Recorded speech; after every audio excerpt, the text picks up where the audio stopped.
এ নিয়ে আরো জানাতে বীরগঞ্জ থেকে এই মুহূর্তে সরাসরি যুক্ত হচ্ছেন সহকর্মী মোকাররম হোসেন।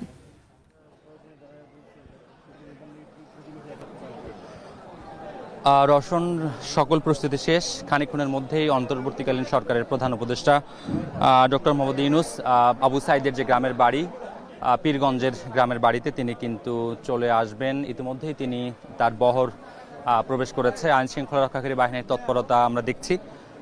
সুতরাং খুবই স্বল্প সময়ের মধ্যেই তিনি আবু সাঈদের যে পারিবারিক কবরস্থান সেখানে এসে দাঁড়াবেন এবং কবর জিয়ারত করবেন। তারপরে পরিবারের সদস্যদের সাথে তিনি মত বিনিময় করবেন, তাদের সঙ্গে তিনি খানিকক্ষণ কথা বলবেন। দেখতে পাচ্ছেন নিশ্চয়ই যে গাড়িবহর একের পর এক অতিক্রম করছে আবু সাঈদের সমাধিস্থল। আমরা দেখছি যে ডক্টর মোহাম্মদ ইউনূস এবং তার সফর সঙ্গীরা ইতিমধ্যেই গাড়ি থেকে নামতে শুরু করেছে এবং তার নিরাপত্তার দায়িত্বরত কর্মকর্তা যারা রয়েছেন, আইন শৃঙ্খলা রক্ষাকারী বাহিনীর সদস্যরা, তারা কিন্তু খুবই তৎপর হয়েছেন। ডক্টর মোহাম্মদ ইউনূস এখানে পূর্ব নির্ধারিত যে সূচি ছিল, আমরা জানতে পেরেছি যে 11টার আগে পরে তিনি এখানে আসবেন। আমরা দেখছি যে তিনি 11টা 5 মিনিটে এই অনুষ্ঠানে, এই যে আবু সাঈদের যে সমাধিস্থল সেখানে এসে ইতিমধ্যেই উপস্থিত হয়েছেন। আমরা হয়তোবা কিছুক্ষণের মধ্যেই ওনাকে আমাদের ক্যামেরার লেন্সের মাধ্যমে আমার সহকর্মী দেখাচ্ছেন, আমরা দর্শকদেরকেও দেখাতে পারবো।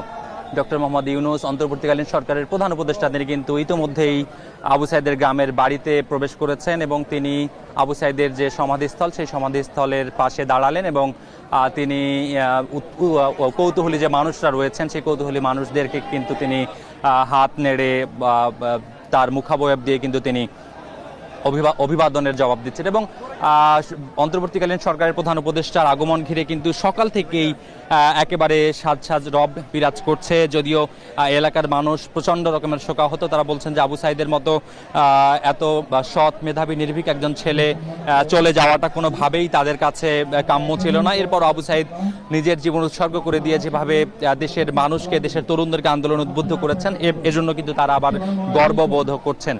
ডক্টর মোহাম্মদ ইউনূস কবরের পাশে দাঁড়াচ্ছেন, তিনি খানিকক্ষণ দাঁড়িয়ে হয়তো বা দোয়া মোনাজাত করবেন। দোয়া পড়া ইতিমধ্যে শুরু হয়েছে এবং আমরা দেখছি যে তার সঙ্গে অন্তর্বর্তীকালীন সরকারের দুজন উপদেষ্টা, ছাত্র প্রতিনিধি নাহিদ এবং আসিফ, তাদেরকেও আমরা দেখতে পাচ্ছি। একই সঙ্গে কোটা সংস্কার আন্দোলনের আরও যারা সমন্বয়ক ছিলেন তাদের মধ্যে অন্যতম আখতার, তাকে আমরা দেখতে পাচ্ছি, সার্জিস আলমকে দেখতে পাচ্ছি, রংপুর জেলা প্রশাসককে আমরা দেখতে পাচ্ছি। একই সঙ্গে আইন শৃঙ্খলা রক্ষাকারী বাহিনীর ঊর্ধ্বতন কর্মকর্তারাও কিন্তু এখানে উপস্থিত রয়েছেন। শরীফ, জানিয়ে রাখি, কোটা সংস্কার আন্দোলনের যে গতি, সেই গতি কিন্তু শুরু হয়েছিল রংপুর থেকে। 16 জুলাই সেদিন বুক চিতিয়ে দ্রোহের এক মূর্ত প্রতীক হিসেবে আবু সাঈদ দাঁড়িয়েছিলেন বেগম রোকেয়া বিশ্ববিদ্যালয়ের গেটে এবং সেই জায়গা থেকেই কিন্তু আন্দোলনের যে স্ফুলিঙ্গ সেটি সারা দেশে ছড়িয়ে যায়। এর পরবর্তীতে দফায় দফায় আন্দোলন সংগ্রামের ফলে কিন্তু আজকের এই পরিবর্তিত রাজনৈতিক পরিস্থিতিতে অন্তর্বর্তীকালীন সরকারের শপথ নেবার যে বাস্তবতা এবং সেই অন্তর্বর্তীকালীন সরকারের প্রধান উপদেষ্টা ডক্টর মোহাম্মদ ইউনূসের এই জায়গায় আগমন। রওশন, জানিয়ে রাখি, ডক্টর মোহাম্মদ ইউনূস অন্তর্বর্তীকালীন সরকারের প্রধান হিসেবে শপথ নেবার পর ঢাকার বাইরে এটি তার প্রথম সফর, যার কারণে প্রশাসনের কাছে এটি কিন্তু আলাদা করে গুরুত্বপূর্ণ হয়ে উঠেছে। আমরা দেখছি গতকালকে থেকে প্রশাসন নানানভাবে এই সফরকে সফল করবার জন্য প্রস্তুতি গ্রহণ করেছেন এবং সেই প্রস্তুতির বাস্তবায়ন কিন্তু আমরা আজকে দেখতে পাচ্ছি। আমরা দেখছি এখানে আইন শৃঙ্খলা রক্ষায় নিয়োজিত বাহিনীর সদস্য বৃষ্টিতেও অন্তর্বর্তীকালীন সরকারের প্রধান উপদেষ্টা আবু সাঈদের কবরের পাশে খুব নীরবে দাঁড়িয়ে আছেন এবং তিনি কিন্তু তার যে মুখাবয়ব আমরা দেখছি, নিশ্চয়ই দর্শকরাও দেখতে পাচ্ছেন যে তার বাচন ভঙ্গি, তার যে দাঁড়ানোর ধরন, তিনি যে গভীর শোকাহত এটি কিন্তু সহজেই অনুমান করা যাচ্ছে। মোনাজাত শুরু হয়েছে, মোনাজাত পরিচালনা করছেন এখানকার একজন মাওলানা। তিনি মোনাজাত পরিচালনার পরেই মোনাজাত যখন শেষ হবে, ডক্টর মোহাম্মদ ইউনূস এখান থেকে 1 মিনিটের দূরত্বে আবু সাঈদের বাড়ি, অর্থাৎ এই যে যেখানে আবু সাঈদকে শায়িত করা হয়েছে সেই আবু সাঈদের যে সমাধি, আবু সাঈদের যে কবর, সেই কবরের পাশেই তার পৈতৃক নিবাস, সেখানে তার বাবা মা রয়েছেন, তার আরও 8 ভাই বোন রয়েছেন। তাদের সঙ্গে অন্তর্বর্তীকালীন সরকারের প্রধান উপদেষ্টা ডক্টর মোহাম্মদ ইউনূস মত বিনিময় করবেন, কথা বলবেন, সান্ত্বনা দেবেন, তাদের পাশে দাঁড়ানোর হয়তো বা প্রতিশ্রুতি দেবেন, এরকম ধারণা আসলে করাই যায়। যে দোয়া মোনাজাত পরিচালনা করা হচ্ছে, এখানে যারা রয়েছেন আবু সাঈদের প্রতিবেশী, বিভিন্ন কলেজ বিশ্ববিদ্যালয় থেকে ছাত্র প্রতিনিধি যারা রয়েছেন, তারাও কিন্তু পার্শ্ববর্তী বিভিন্ন জায়গায় স্থান নিয়েছেন। অন্তর্বর্তীকালীন সরকারের যে প্রধান উপদেষ্টা, তাকে দেখার জন্য, তার সাথে অভিবাদন বিনিময় করবার জন্য তারা কিন্তু এখানে হাজির হয়েছেন। এবং এরপরে জানতে পেরেছি ডক্টর মোহাম্মদ ইউনূস রংপুরের উদ্দেশ্যে রওনা করবেন। সেখানে তার পূর্ব নির্ধারিত দুটি প্রোগ্রাম রয়েছে, একটি হলো রংপুর মেডিকেল কলেজে আহতদের দেখতে যাবেন এবং একই সঙ্গে পরবর্তীতে বেগম রোকেয়া বিশ্ববিদ্যালয়ের কোটা সংস্কার আন্দোলনের যে নেতারা ছিলেন, সমন্বয়করা ছিলেন, তাদের সঙ্গে তিনি মতবিনিময় করবেন এবং দুটি প্রোগ্রাম শেষ করে তিনি প্রশাসনের সাথেও বসবেন বলে আমরা জানতে পেরেছি। সেই প্রশাসনের সাথে মতবিনিময়ের পরে হয়তোবা তিনি ঢাকার উদ্দেশ্যে রওনা করবেন, এতটুকুই আমাদের কাছে তথ্য ছিল। ডক্টর মোহাম্মদ ইউনূস এখনও দাঁড়িয়ে আছেন আবু সাঈদের সমাধির পাশে, দোয়া মোনাজাত পরিচালনা করা হচ্ছে। দোয়া মোনাজাত এইমাত্র শেষ হয়েছে। ডক্টর মোহাম্মদ ইউনূস আসলে এগিয়ে যাচ্ছেন আবু সাঈদের যে গ্রামের বাড়ি, পীরগঞ্জের গ্রামের বাড়ি, সেই গ্রামের বাড়িতে তিনি যাচ্ছেন। আবু সাঈদের পরিবারের সদস্যদের সঙ্গে মতবিনিময় করবেন এবং সেই মতবিনিময়ের পরেই কিন্তু পরবর্তী কর্মসূচির দিকে রওনা করবেন। দেখতে পাচ্ছেন নিশ্চয়ই যে উৎসুক জনতা এবং আইন শৃঙ্খলা রক্ষাকারী বাহিনীর যে বেষ্টনী, সেই বেষ্টনী ভেদ করে ডক্টর মোহাম্মদ ইউনূস এগিয়ে যাচ্ছেন এবং পরিবারের সদস্যদের সঙ্গে তিনি মতবিনিময় করবেন। আমরা একটু দেখানোর চেষ্টা করব, আমরা একটু অন্যভাবে দেখানোর চেষ্টা করছি, যেহেতু গণমাধ্যম কর্মীদের সেখানে প্রবেশ করবার ব্যাপারে বাধ্যবাধকতা ছিল। সেই বাধ্যবাধকতাকে উপেক্ষা করে আমরা কিন্তু চেষ্টা করছি সেই যতখানি দর্শকদেরকে দেখানো যায় ততখানি দেখানোর চেষ্টা আমরা করছি। ডক্টর মোহাম্মদ ইউনূস সেখানে যাচ্ছেন পরিবারের সদস্যদের সঙ্গে, তিনি হয়তোবা কথা বলবেন, তাদেরকে সান্ত্বনা দেবেন এবং রাষ্ট্রের পক্ষ থেকে, সরকারের তরফ থেকে নিশ্চয়ই কোনো না কোনো প্রতিশ্রুতি থাকবে, এমন ধারণা কিন্তু এলাকার গণ্যমান্য ব্যক্তিবর্গ যারা রয়েছেন, যারা গণমাধ্যম করে রয়েছেন, যারা সুশীল সমাজ রয়েছেন, তারা আসলে করছেন। ইতিমধ্যেই সাঈদের বাসায় বিভিন্ন রাজনৈতিক দলের নেতারা এসেছেন, সাঈদের বাসায় প্রশাসনের লোকরা এসেছেন, শিক্ষার্থীরা নিজ উদ্যোগে আসলে বিভিন্ন ধরনের অর্থ সহায়তা তুলে দিয়েছেন। সেই অর্থ সহায়তাকে আসলে খুব বড় অর্জন হিসেবে সাঈদের পরিবার দেখছে না। সাঈদের পরিবার দেখছে যে সাঈদের যে আত্মত্যাগ, সাঈদের যে রাষ্ট্র সংস্কারের যে উদ্যোগী ভূমিকা, সেই ভূমিকার একজন নায়ক হিসেবেই কিন্তু তার জন্য আসলে গর্ববোধ করছেন তার পরিবার এবং প্রতিবেশীরা। ভিতরের পরিস্থিতি আমরা আসলে খুব একটা বুঝতে পারছি না যে ভিতরে আসলে কতখানি আবেগঘন পরিবেশের সৃষ্টি হয়েছে।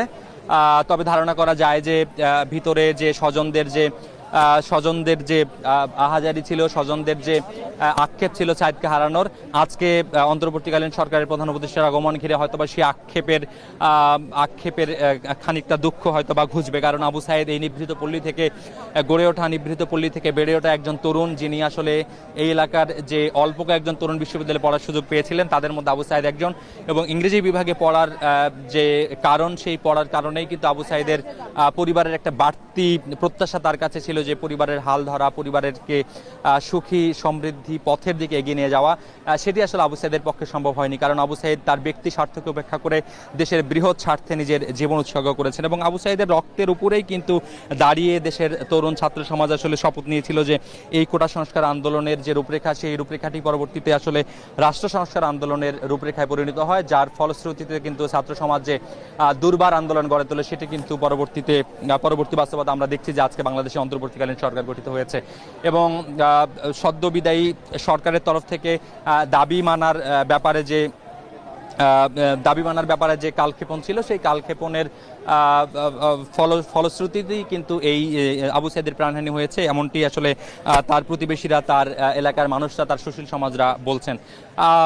রওশন জানিয়ে রাখি, ডক্টর মোহাম্মদ ইউনূস কিন্তু আবু সাঈদের পরিবারের সাথে মতবিনিময় করছেন, কথা বলছেন। কথা বলবার পরে তিনি রংপুরের উদ্দেশ্যে রওনা করবেন। সেখানে আসলে রংপুরের বেগম রোকেয়া বিশ্ববিদ্যালয়ের কোটা সংস্কার আন্দোলনের যে সমন্বয়করা রয়েছেন, সেই সমন্বয়কদের সাথে তিনি মতবিনিময় মিলিত হবেন। সেখানে কোটা সংস্কার আন্দোলনের যে সমন্বয়করা রয়েছেন তারা থাকবেন। আমরা দেখছি ডক্টর মোহাম্মদ ইউনূসের সফর সঙ্গী হিসেবে কোটা সংস্কার আন্দোলনের যে দুজন সমন্বয়ক উপদেষ্টা হিসেবে নিয়োগ পেয়েছেন নাহিদ এবং আসিফ, তারা রয়েছেন। কোটা সংস্কার আন্দোলনের অন্যতম সমন্বয়ক আমরা আক্তারকে দেখতে পাচ্ছি, ডাকসুর সাবেক সমাজসেবা সম্পাদক। আমরা সার্জিসকে দেখতে পাচ্ছি। একই সঙ্গে ডক্টর মোহাম্মদ ইউনূসের সঙ্গে রংপুরের যে প্রশাসনের শীর্ষকর্তারা রয়েছে তাদেরকে আমরা দেখতে পাচ্ছি। আমরা এখানে দেখেছি যে রংপুর জেলা প্রশাসক উপস্থিত আছেন, সেনাবাহিনীর ঊর্ধ্বতন কর্মকর্তারা উপস্থিত আছেন। একই সঙ্গে কিন্তু আবু সাঈদের পরিবারের যে সদস্যরা রয়েছেন তারা কিন্তু বাড়িতে বর্তমান সরকারের যে অন্তর্বর্তীকালীন সরকারের প্রধান উপদেষ্টা ডক্টর মোহাম্মদ ইউনূস, তার সঙ্গে দেখা করছেন। রওশন, আপনার মাধ্যমে নিশ্চয়ই দর্শকরা দেখছেন, আমার সহকর্মী দেখানোর চেষ্টা করছেন যে একেবারেই কুড়ে ঘর থেকে উঠে যাওয়া একজন তরুণ, যিনি আসলে হয়তোবা মৃত্যুবরণ করার আগে যতটা জনপ্রিয় ছিলেন, যতটা শক্তিশালী ছিলেন, তিনি কিন্তু মৃত্যুবরণ করার পর তার থেকেও বেশি শক্তিশালী এবং জনপ্রিয় হয়েছেন। এবং ডক্টর মোহাম্মদ ইউনূসের আজকের যে আগমন, সেই আগমন কিন্তু সেই কথারই অন্তত প্রমাণ দেয়। এবং রংপুরের যে বিপ্লবী ইতিহাস, মুক্তিযুদ্ধ, ভাষা আন্দোলন, ব্রিটিশ বিরোধী আন্দোলন এবং ৭১ পরবর্তী যত আন্দোলন রয়েছে, রংপুরের মানুষের তরুণদের যে বড় একটা অংশগ্রহণ ছিল, তার কিন্তু আবারও সেই প্রমাণ পাওয়া গেল। আমরা জানি যে 1971-এর ৩রা মার্চ রংপুরের শঙ্কু সমজদার যে মিছিল বের করেছিলেন, ষষ্ঠ শ্রেণীর শিক্ষার্থী সেই মিছিলে নিহত হয়েছিলেন, তাকে কিন্তু মুক্তিযুদ্ধের প্রথম শহীদ ধরা হয়। একই সঙ্গে রংপুরের সাঁওতালরা, কৃষকরা তীর ধনুক নিয়ে ক্যান্টনমেন্টে হামলা করেছিল, পাকিস্তানি বাহিনীকে রুখে দিয়েছিল, সেটি কিন্তু ইতিহাসের একটা বড় অংশ দখল করে আছে। সর্বোপরি বলা যায় রংপুরের তরুণদের ইতিহাসে বাংলাদেশের সমস্ত ঐতিহাসিক আন্দোলনে অংশগ্রহণ করবার যে বাস্তবতা, সেই বাস্তবতার সর্বশেষ মহানায়ক হিসেবে কিন্তু এই সাঈদের আবির্ভাব। এবং সাঈদকে বলা হচ্ছে যে নুরুল দিনের যে সারা জীবনে সৈয়দ শামসুল হক যেভাবে তুলে ধরেছিলেন যে জাগবাহী কণ্ঠে সবাই, এবং সাঈদকে বলা হচ্ছে সেই নুরুল দিনের সেই যে চরিত্র, সেই চরিত্রের এই সময়ের সব থেকে প্রাসঙ্গিক চরিত্র হিসেবে তাকে কিন্তু মনে করা হচ্ছে। আমরা দেখছি যে ডক্টর মোহাম্মদ ইউনূস পরিবারের সদস্যদের সঙ্গে কথা বলছেন। তিনি হয়তো বা খানিকক্ষণের মধ্যেই বাসা থেকে বের হবেন এবং বের হয়ে তার পরবর্তী যে কর্মসূচি, সেই কর্মসূচির দিকে তিনি রওনা করবেন। এবং এখান থেকে তার রংপুরের যে দুটি অনুষ্ঠান রয়েছে, সেই দুটি অনুষ্ঠানের তিনি যোগদান করবেন এবং দুপুরের পরে তিনি আসলে ঢাকায় ফিরে যাবেন। এবং ঢাকায় শপথ নেওয়ার পরে, বঙ্গভবনে শপথ নেওয়ার পরে এটি প্রথম ঢাকার বাইরে সফর হওয়ার কারণে আলাদাভাবে এটি গুরুত্ব পাচ্ছে এবং প্রশাসনের কাছে এটি গুরুত্বপূর্ণ হয়ে উঠেছে। এবং আমরা দেখছি এই মুহূর্তে সাঈদের বাড়ির পাশে তার প্রতিবেশী আশপাশের ৫-৭ গ্রামের সাধারণ মানুষ, একেবারেই বিভিন্ন শ্রেণী পেশার মানুষ, তারা আসলে যে যেভাবে বেড়েছে তারা এই অনুষ্ঠানের স্থলে সে উপস্থিত হয়েছে। তবে আইনশৃঙ্খলা রক্ষাকারী বাহিনীর যে নিরাপত্তা বেষ্টনী, সেই বেষ্টনীর মাঝামাঝি বা কাছাকাছি থেকেই কিন্তু তারা এই অন্তর্বর্তীকালীন সরকারের প্রধান উপদেষ্টাকে এক পলক দেখবার জন্য আসলে উন্মুখ হয়ে অপেক্ষা করছে। এবং ডক্টর মোহাম্মদ ইউনূস 15 মিনিট আগে এখানে এসেছেন, কবর জিয়ারত করে তিনি সাঈদের বাড়িতে প্রবেশ করেছেন। এবং পুরো সময়টা কিন্তু আমরা দেখছি যে লোক সমাগম একেবারে বেড়েই চলেছে। এবং ভিতরের পরিস্থিতি যদি একটু জানানোর চেষ্টা করি, যে একেবারে কুড়ে ঘর, টিনের ছাউনি, সবেমাত্র সাঈদের বাড়িতে ইটের গাঁথুনি শুরু হয়েছিল। এবং ধারণা করা হয়, এলাকার মানুষ বলছেন যে সাঈদের মাধ্যমে আসলে পরিবারটি স্বাবলম্বী হবার স্বপ্ন দেখেছিল, সেই স্বপ্ন তাদের আসলে ধূলিসাৎ হয়েছে।